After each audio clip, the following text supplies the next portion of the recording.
அதே மாதிரி எப்பா என்னால கம்மியா வெயி கொஞ்சம் என்ன கையடிக்கும் கரண்டி மறக்காது போடு இரு பிரணியா தயிர் பாக்கெட் மட்டும் உப்பு போடுறேன் ஊத்து பச்சை தண்ணி காயா போடு அவங்ககிட்ட கொடு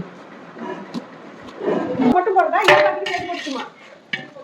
நல்லா இருக்கு பாரு நிறைய இதுக்கு உருக்குது ஊத மாட்டேன் ஐயோ ஹேப்பி பர்த்டே டு வாங்கி ஊட்டிடி அதெல்லாம் நான் ஊட்டிடுவேன்